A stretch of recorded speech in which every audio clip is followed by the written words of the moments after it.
Hi everyone, welcome back to my channel. I'm Heather and today we're going to be doing a video where I read romances off of my TBR shelf. I'm in the mood for, or I was in the mood, sorry, for some romances, and these are the 5 that I picked off of my little TBR card to get them off. I have read all of these, so I'm going to talk to you about these books and then send you back a couple of weeks. So let's get started. I have The Fixer Upper, which is about a woman. I think I had broccoli in my teeth the entire time. I apologize. About a woman named Allie who realizes that she fixes everybody else's problems and she wants to fix her own. Okay, it's a good synopsis. We'll have a Hades and Persephone retelling, promises and pomegranates. It's supposed to be dark romance. Fall I Want, cute, small town romance. He's a billionaire. I love the cover of this. The cover is just freaking gorgeous. Look at that. So cute. Have Done and Dusted. I've had this on my shelf for a long time and I wanted to read it. I've been trying to get into cowboy romances, so wanted to try this out. And then we have Not Safe for Work. This is a work romance. Forced proximity. They don't like each other and then they start falling for each other on this work trip. So I'm making a deal with myself. If some of these books or any of these books are 3 stars or lower, I'm going to get rid of them. That's what I'm going to start doing. That's going to be my goal for 2026, is if I give a book 3 star or below, it's got to go. It's got to go. So hope you stick around to see which ones I get rid of and which ones I keep. But yeah, make sure you subscribe if you haven't already, and I'm going to send you back a couple of weeks. So I am 50% into, I need to move my bookmark, but I'm a little over 50% into Done and Dusted, and this is a super easy book to get into. I was playing Sims and reading this and realized, oh crap, I am over 50% into this book. But this book so far is okay. It is about Emmy and Luke, and Luke is Emmy's older brother's best friend. So it's older brother's best friend romance. And Luke has always had a thing for Emmy, but he knows that she is off limits. Emmy has not always liked Luke. She thinks he's an ass and a bonehead and just like a player.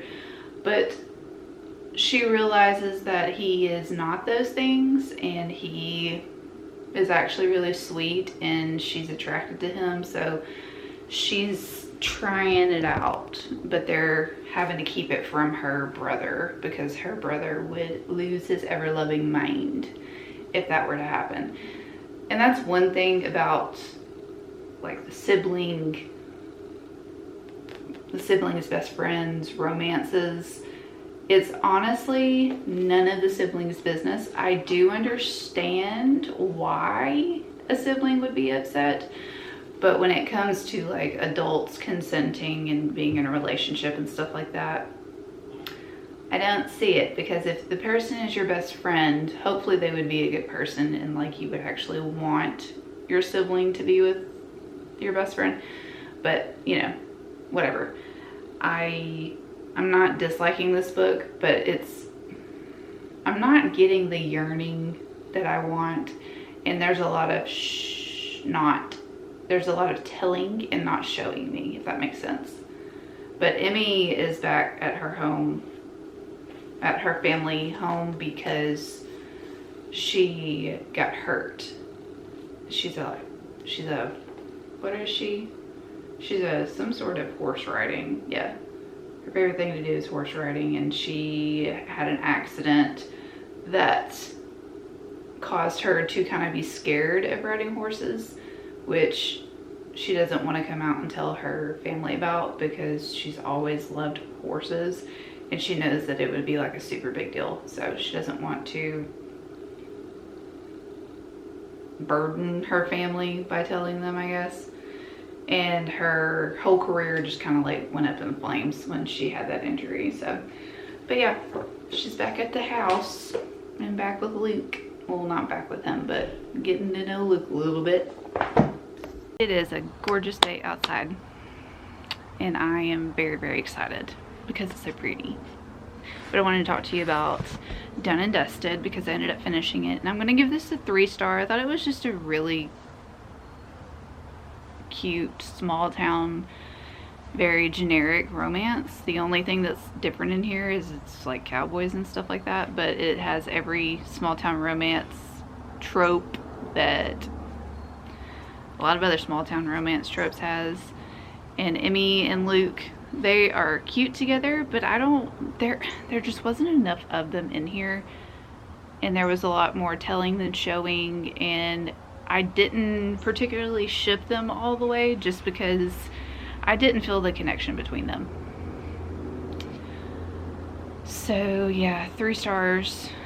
I can see why a lot of people would like this book, but for me, I need a little bit more substance in my romance besides just like steamy scenes and stuff like that. I need to feel the emotions that they have for each other and the longing that they have for each other and all that good stuff. So 3 stars, not bad, but not my favorite. And then I started to read Fall I Want by Lyra Parrish. And I am feeling everything that I just said that book didn't have. I'm feeling it in here.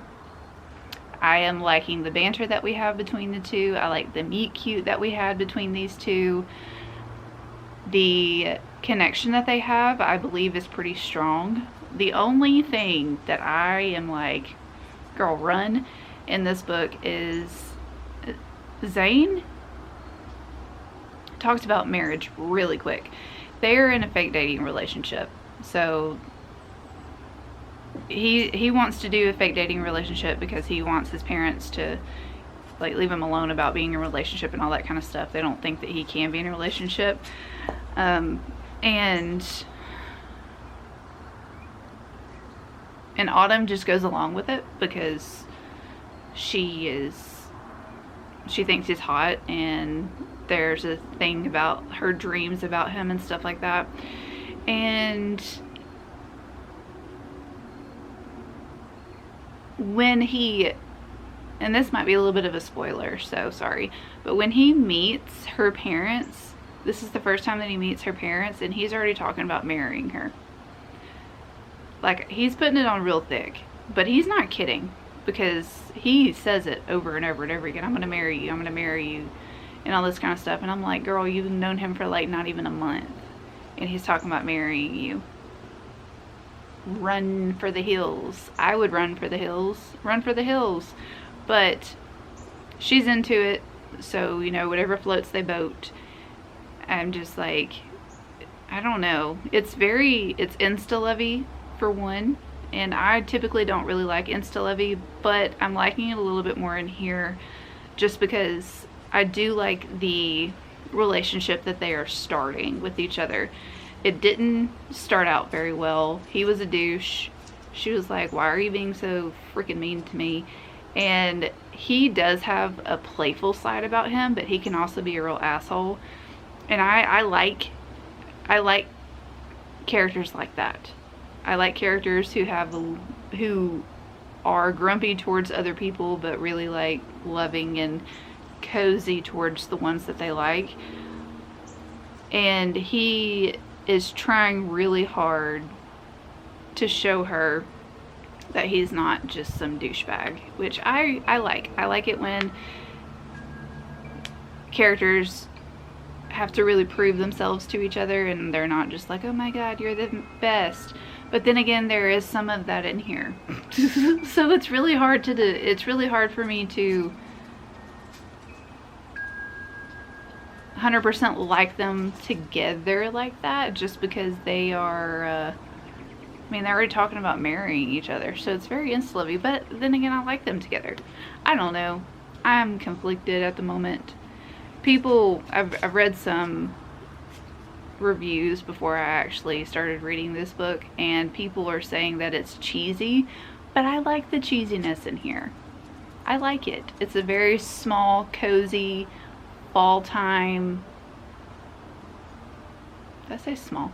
It's a very small town, cozy fall time romance, and it's like literally the same time of year, so all the pumpkins and all the like fun fall festivities and all that is going on, and I'm liking that. I like I'm liking that they're going on dates to get to know each other too, and getting to see that aspect of their relationship. And I'm interested to see how the fake dating is going to go with his side of the family, because Autumn's friends and family, well, not family, but friends, know about their fake dating, but his family has no idea that he's even in a relationship with somebody besides his sister. So yeah, I'm interested to see how that's going to play out.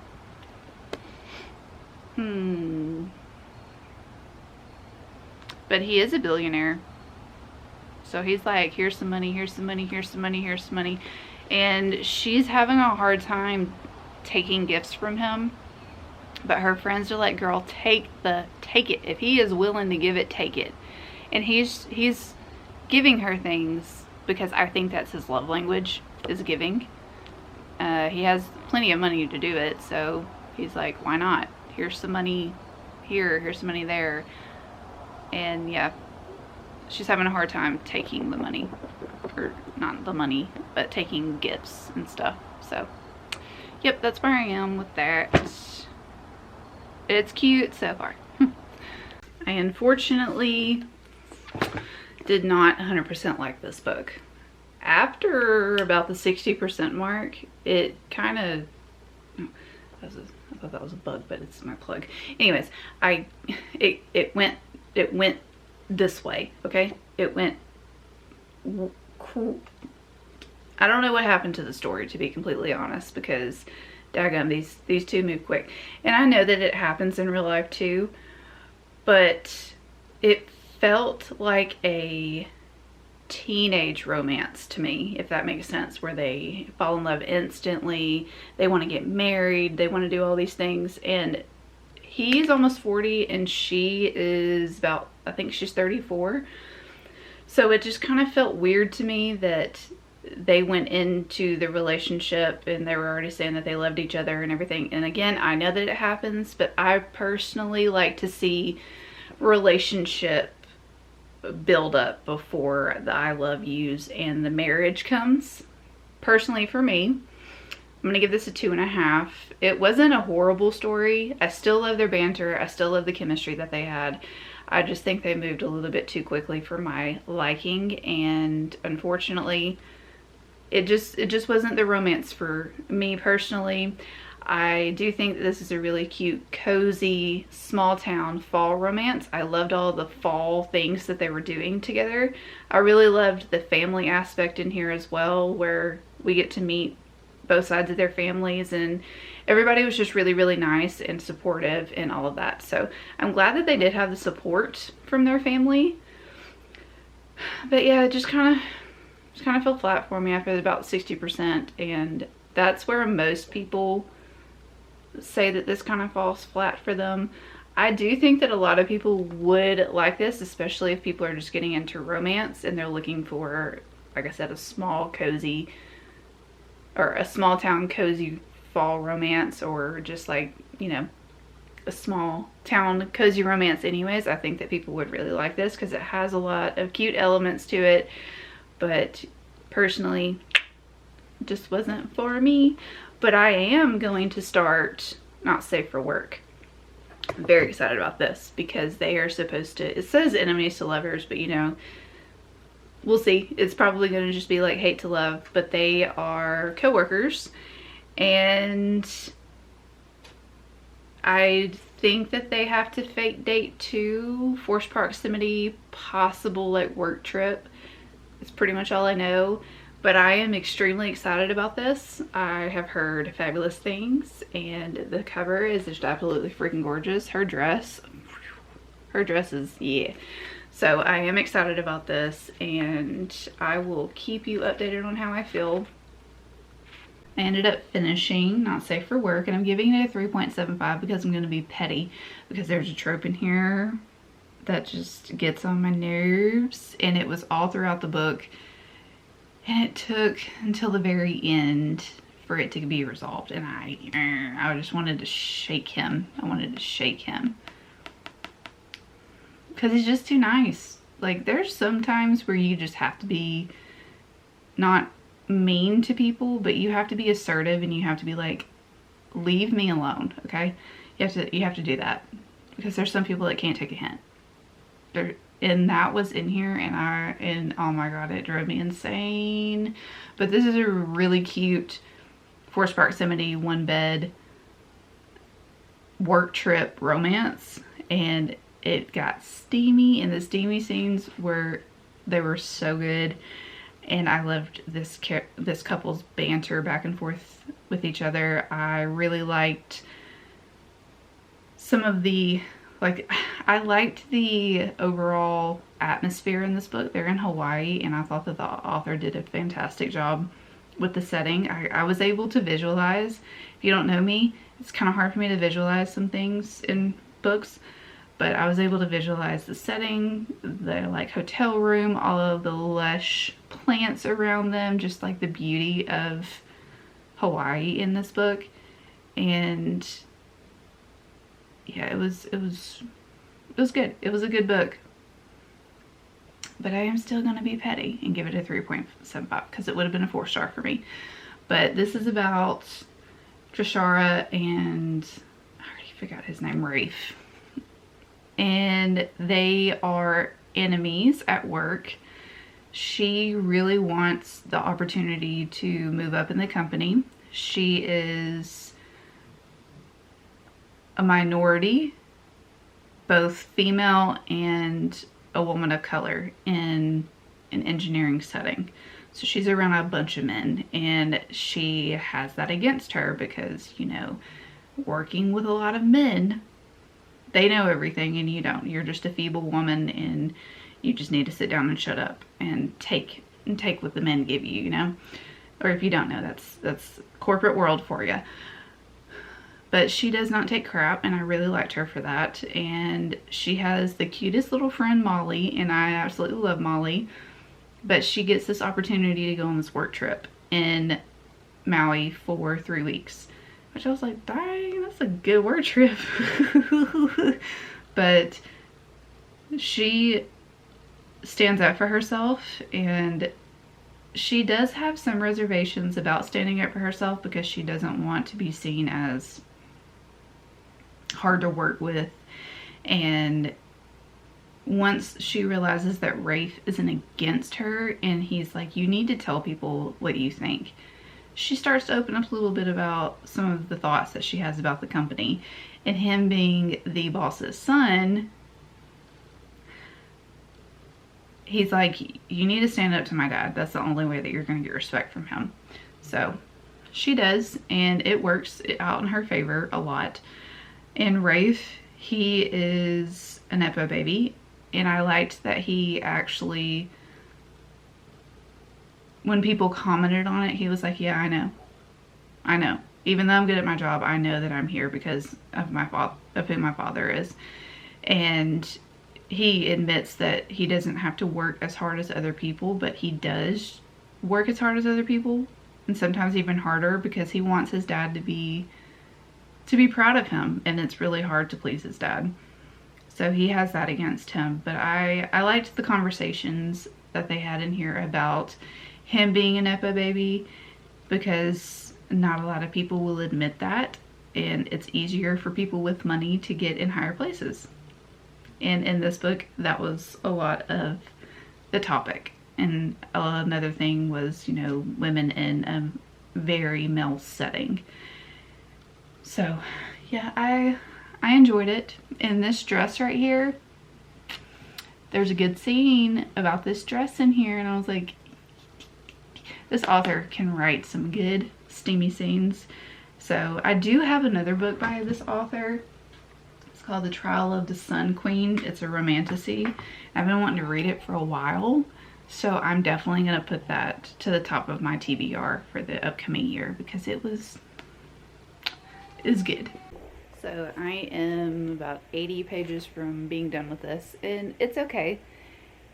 It's a very low angst romance about this girl named Allie and her childhood crush and best friend Dylan. Allie is a people pleaser. She is a fixer.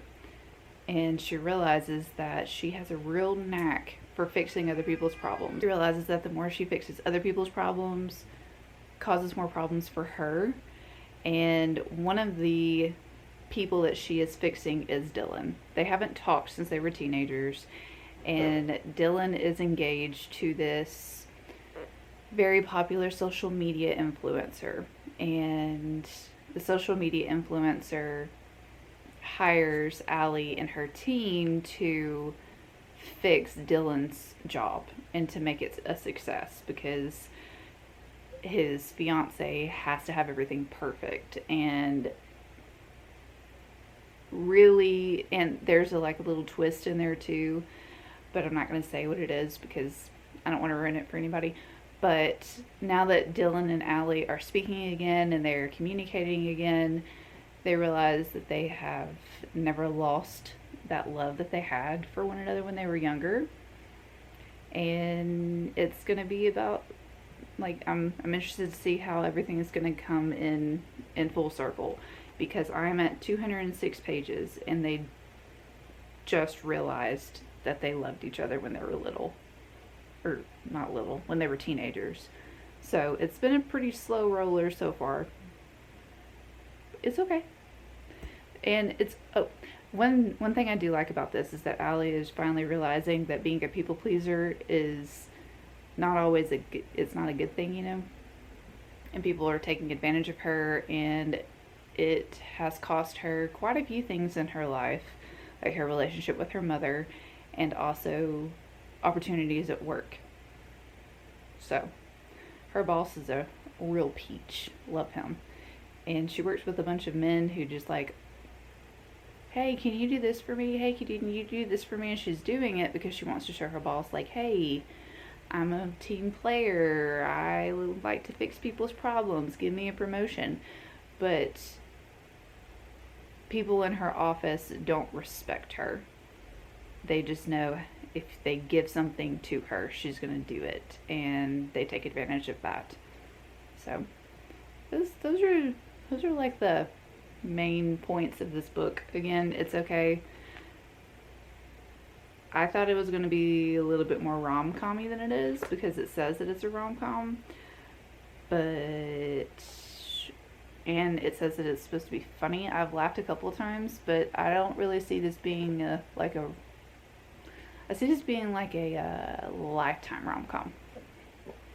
Not like a rom-com that I particularly would like to watch or anything. But anyways, 80 pages out. I'm almost done with my work day. I'm sleepy. Same spot from yesterday. We're fine, okay? We're fine. I'm giving this book 3 stars. Like I said, it was okay. And I didn't really ship Dylan and Allie all that much. This was more about Allie realizing that being a people pleaser hurts her more than it helps her. So I was glad to see her just tell everybody to F off. I was happy to see that. But it's a fine contemporary women's fiction. I would not say that this is romance. It's more women's fiction than anything. But yeah, so there's that. And then I started this book, and unfortunately I'm DNFing Promises and Pomegranates, because I have a real issue with these type of age gaps, because he has known her since she was 12, and he is 12 years older than her, and he ends up taking her virginity when she's 18, and then he ends up forcing her into marriage when she's 20. I think I got that right. Somewhere around there. She's young. She's 20, and he is 12 years older than her, and I am just, that grosses me out. And then realizing that he has slept with her mother, even though I'm pretty sure grooming situations going on with that. I am just kind of grossed out with this. I don't like the writing. Not a big fan of the writing. I did think that the footnotes were fun at first, because you get, Like there's footnotes down here of the author's thoughts, but then they just kind of got annoying to me as I've gone through, and I am not enjoying this whatsoever. If I keep reading this, it'll probably be 1 star, so I'm just gonna DNF it at, like, I was almost halfway through. This ain't for me. There are much better, in my opinion, Persephone and Hades retellings out there. Well, inspired by, you know, if I want to read one of those, I'll just read Scarlett St. Clair, because I have a couple of her books that I need to get to anyways that are Hades and Persephone type books. But yeah, not my cup of tea, y'all. So the book that we're keeping in this video is Not Safe for Work, because I absolutely enjoyed this one, even though I gave it a 3.75. This is a book that I could see myself going back to and rereading, and possibly changing my rating depending on the mood that I'm in. But yeah, all the other books I am going to put in my get rid of pile that I am starting to accumulate again. I don't think that this video was a successful one for me while mood reading romance. But I did get some of these books off of my TBR cart, so that was a success. But yeah, unfortunately we're ending the video on a DNF. Hopefully you enjoyed this video, me just mood reading romances and talking to you about romances and all that good stuff. But yeah, kind of down and out at the moment. But anyways, found a good one though. Found a good one. I would recommend this one to you. But I hope you enjoyed this video. Let me know in the comments down below what you thought of it, and I will see you on the next video. Goodbye.